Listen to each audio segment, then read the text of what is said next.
এখন সবার খবর, আমার খবর, আপনার জনগণের খবর। এই মুহূর্তে আমি একটা ভালো খবর দেব, একেবারে দৃষ্টান্তমূলক খবর।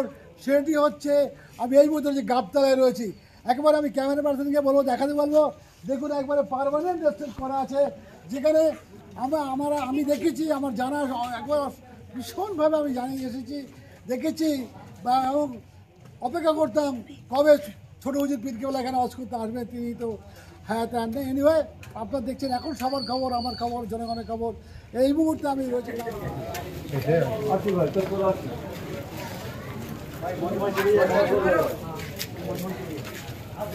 একেবারে মুসল্লি বেরোচ্ছে নামাজ আদায় করে।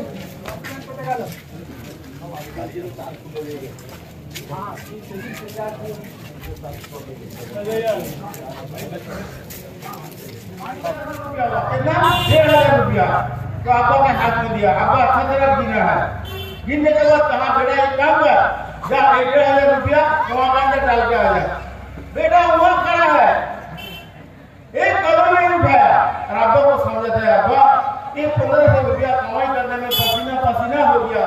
ये ₹1,500 कोई गरीब आदमी को देने से उसका फायदा होगा, कोई लड़की का शादी ब्याह में देने से उसका बहुत सारा फायदा होगा, कोई किसी का बीमार हुआ उसका दवा खर्च करने से उसका इलाज हो जाएगा।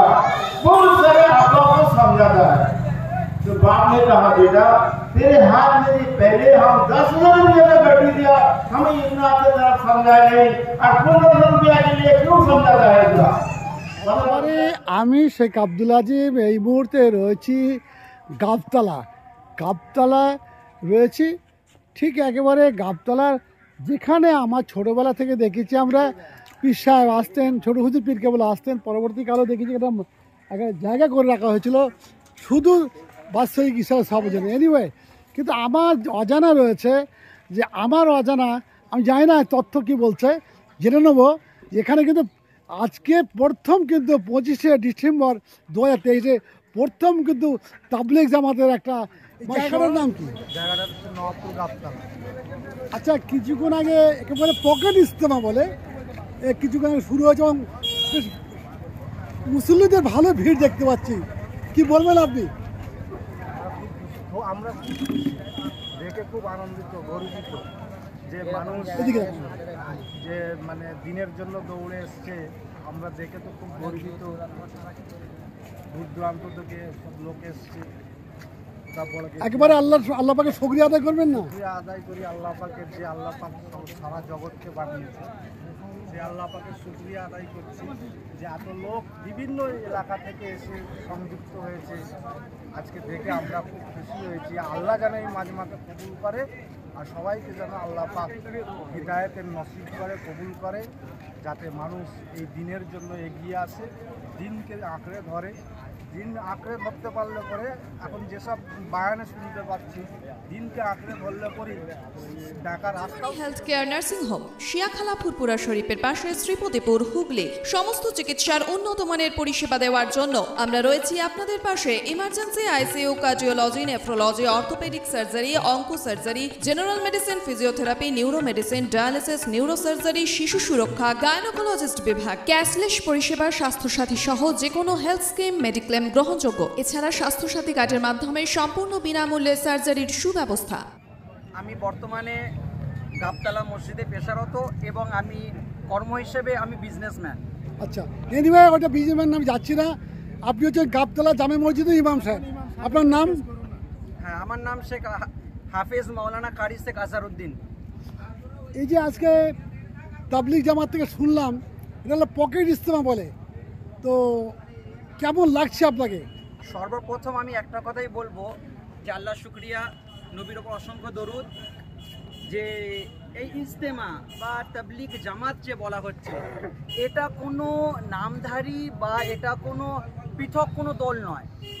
তাবলিগ আল্লাহ নবী সাল্লাল্লাহু আলাইহি সাল্লামের উপর আয়াত অবতীর্ণ করা হয়েছে যে ইয়া আইয়ুহার রাসূল বাল্লিগ মা উনজিলা ইলাইকা মির রাব্বিক, যে আপনার পক্ষ হতে, রবের পক্ষ হতে আপনার প্রতি যে আদেশ প্রেরণ করা হয়েছে, সে আদেশ আপনি মানুষের কাছে পৌঁছে দিন।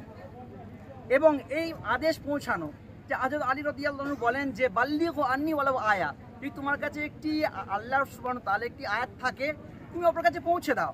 তো এই পৌঁছানোর কাজটা এই নামধারী বা কোনো যে তাবলিগ বলুন বা কোনো পন্থী দিয়ে একে বিচার করা একদম ঠিক নয়। তাবলিগ সকলের জন্য এবং এটা মানুষের জন্য, নির্বিশেষে প্রত্যেকটা মানুষকে এইটা কাজের জন্য, মানে এই কাজটা সব প্রত্যেকটি মানুষের, আর এই প্রত্যেকটা মানুষ এই কাজের সঙ্গে যুক্ত হলে হ্যাঁ, আমি মুসার রবের প্রতি ঈমান আনছি। আল্লাহ বলো পারলে আর হবে না, তোমাকে অনেক সুযোগ দেওয়া আছে, তোমার নিজে শুরু করেছে, তখন বলছে আল্লাহ মুসার রবের প্রতি আমি ঈমান আনছি। চান্স পেয়েছিল তো আমাদেরও কিন্তু মৌতের আগে আগে কিন্তু পরকালের পথে সঞ্চয় করতে হবে। এখনো তওবা করি। আল্লাহ রাব্বুল আলামিন বহুত বড় দাতা দয়ালু। বলা আছে মাছির মাথা পরিমাণ এক ফোঁটা যদি অনুতপ্ত হয়ে কাঁদে, বলা আছে মরুভূমির বালুকা রাশির ন্যায় যদি গুনাহ করে, সমুদ্রের ফেনা রাশির ন্যায় যদি গুনাহ করে, এত বড় বড় হিমালয় পাহাড়ের মতো যদি বড় বড় গুনাহ করে, তামাম গুনাহ খাতাকে আল্লাহ মাফ করে দেবে। আল্লাহু গফুরুর রহিম। আল্লাহ বহুত মাফ করবে, ওই বড় মাফ করবে। বলা আছে মাছির মাথা পরিমাণ এক ফোঁটা অনুতপ্ত হয়ে যদি। প্রথম একটা তাবলিগ জামাতকে মাশওয়ারা বলবো। হ্যাঁ, এটা ইস্তেমা। ইস্তেমা, কিন্তু সচরাচর মানুষ জানে যে ইস্তেমা মানে বিশাল ব্যাপার। না, এটা হচ্ছে পকেট ইস্তেমা, এটা ছোট। আচ্ছা আচ্ছা আচ্ছা, আপনার নাম? আব্দুল হামিদ। এখন পর্যন্ত তো যা দেখতে পাচ্ছি প্রচুর আপনাদের সহযোগী এবং অন্যান্য লোক এসছেন, কি বলবেন?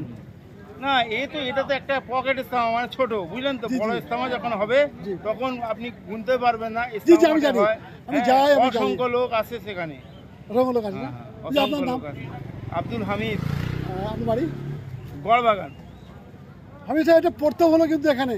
জি, জনসংখ্যা আগামীতে আরো ইনশাআল্লাহ আরো বড় হবে। আচ্ছা, আপনারা কি এখানে পার্মানেন্ট মাঝে মধ্যে করবেন না বছরে একবার দুবার? না না, যখন আপনারা বলবেন তখনই আমরা আসবো। ও আচ্ছা, তখনই আসবেন? তখনই আসবো। আচ্ছা, একটা কথা বলি, এক সময়তে ইসলাম প্রচারের জন্য অমুসলিমদের কাছে যাওয়া হতো। হ্যাঁ হ্যাঁ। এখন কিন্তু আপনারা আমার যা জানা আছে মুসলমানরা কিন্তু ইসলামকে ছেড়ে দিচ্ছে, কি বলবেন আপনি? হ্যাঁ, বলতে চাইছি আজকে মুসলমান সেই জায়গায় নেই, হ্যাঁ। শুধু নামটা মুসলমান আছে, জি, জি। কিন্তু মুসলমানের যে কর্ম, প্রথম কথা আমার যদি নামাজ না থাকে ইসলামে কোনো অংশই নেই। জি, জি, জি। কাজেই আমি ইসলাম থেকে দূরে আছি। যদিও মুখে বলি, আমার বয়ানে শুনেছেন তো, জি, জি, জি। সব বলে ইমানদারির সাথে ভাগ করো, কে ডাকাতরা বলছি। জি। তো আজকে ওই জায়গায় মুসলমান চলে এসছে। তাহলে আপনার মুসলমান মানে মুসলিম এলাকা বেশি বেশি করছেন, তাই তো? না, মুসলমানকে আগে মুসলমানের প্ল্যাটফর্মে আসতে হবে। একদম, একদম, আর একদম। এই মুসলমান যখন মুসলমান হয়ে যাবে, সারা পৃথিবীর মানুষ মুসলমান হয়ে যাবে।